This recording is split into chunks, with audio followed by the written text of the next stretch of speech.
السلام علیکم، welcome to R B stories. Friends, اب چلتے ہیں کہانی کے اگلے حصے کی طرف۔ اب کہانی کچھ یوں چلتی ہے۔ ایک روز صبح سویرے پڑوس سے چیخنے چلانے کی دہشت ناک آوازیں آنا شروع ہو گئی۔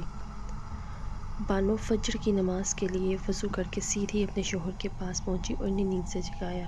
شاید حکیم صاحب چل بسے، بہت دنوں سے بیمار تھے۔ شوہر نے اِنَّ اللہِ و اِنَّ اِلَیہِ راجعون پڑھ کر کروٹ بدلی اور چادر تان کر دوبارہ سونے کی کوشش کرنے لگے۔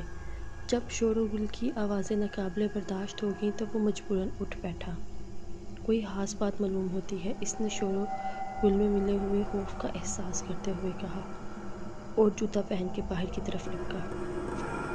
واپس آیا تو بانو سلام پھیر رہی تھی۔ شوہر کے چہرے پہ ہوائیاں اڑتی دیکھ کر وہ دعا مانگنا بھول گئی اور یا اللہ خیر کہتی ہوئی اس کے پاس آ گئی، جو پھٹی پھٹی نگاہوں سے مسلسل اس کمرے کی طرف دیکھ رہا تھا جہاں ننھا سویا ہوا تھا۔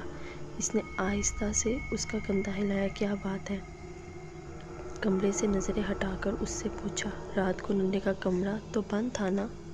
ہاں، میں نے خود تالا لگایا تھا، رات بھر تالا لگا رہا، بس اذان کی آواز سن کے باہر آئی ہوں اور باہر آتے ہی کمرے کو باہر سے بند کر دیا۔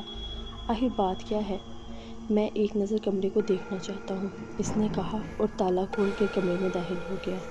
میں بے خبر خراٹے لے رہا تھا۔ کمرے میں روشن دان تھے جن میں پہنچنے کے لیے ایک بڑی سیڑھی کی ضرورت تھی۔ دوسری جانب کھڑکی تھی جس میں لوہے کی مضبوط سلاخیں لگی ہوئی تھیں اور کوئی سلاخ بھی ایسی نہیں تھی جسے آسانی کے ساتھ نکالا جا سکے۔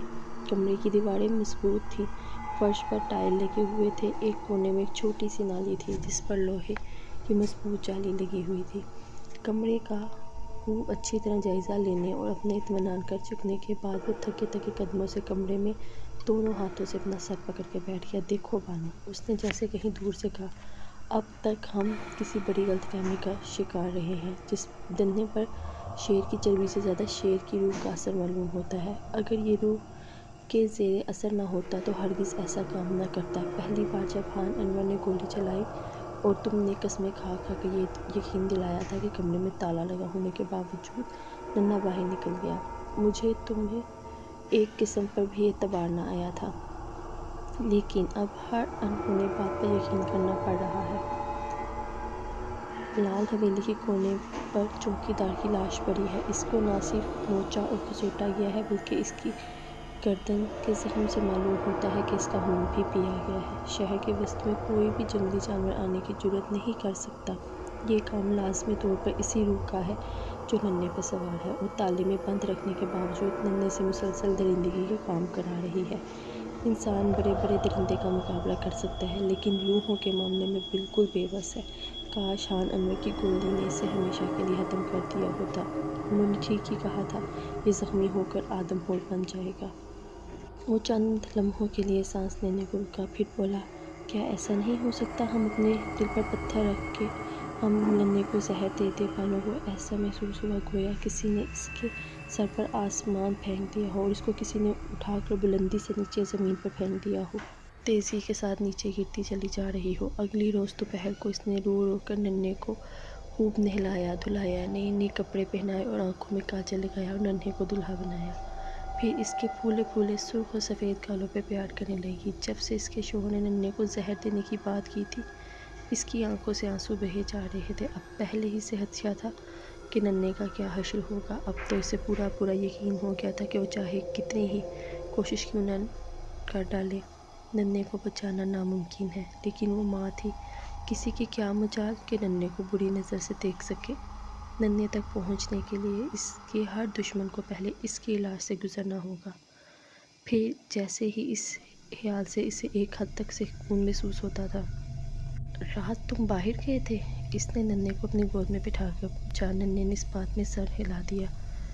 کیا کیا تھا تم نے؟ ہمیں پیاس لگ رہی تھی، بہت پیاس لگ رہی تھی۔ باہر ایک آدمی ملا، بڑی بڑی مونچھوں والا، کہنے لگا، پی لو پی لو پی لو۔ میں پینے لگا تو اس نے مجھے بہت مارا اور ہائے ہائے کرنے لگا، پھر وہ سو گیا، وہیں پڑے پڑے سو گیا۔ میں نے کہا، اچھا پاپا ہم بھی سوئیں گے، خدا حافظ۔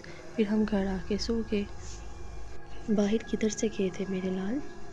نالی سے، وہ پانی والی نالی ہے نا اپنے کمرے میں، اس سے۔ وہ لپٹ کر کمرے میں پہنچی اور نالی کے پاس جا کر حیرت سے اس چھوٹی سی نالی کو دیکھنے لگی۔ ننا بھی پیچھے پیچھے ایک ٹانگ اور دونوں ہاتھوں کے بل اچھلتا ہوا کمرے میں آ گیا۔ بانو کو نالی کی طرف دیکھتے ہوئے کہکا لگا کر ہنسا، پھر آگے بڑھ کر اس نے نالی کو لوہے والی جالی کے باہر کھینچا اور آہستہ سے فرش پر رکھا اور خود نالی میں ایک طرف جا کر لیٹ گیا جیسے کوئی کرتب دکھا رہا ہو۔ ننھے کی اس حرکت پہ بانو کو اتنی خوشی ہوئی کہ وہ یہ بھی بھول گئی کہ ننھے نے کسی انسان کا خون پیا ہے، بلکہ اسے ہنسی آنے لگی۔ کیا ہوا، ملتے ہیں نیکسٹ ایپیسوڈ میں، تب تک کے لیے اللہ حافظ۔ اور سائڈ پہ ریڈ بٹن کو کلک کرنا مت بھولیے تاکہ ان فیوچر آنے والی ویڈیوز آپ کو ٹائم ٹو ٹائم ملتی رہے۔ Okay, bye bye.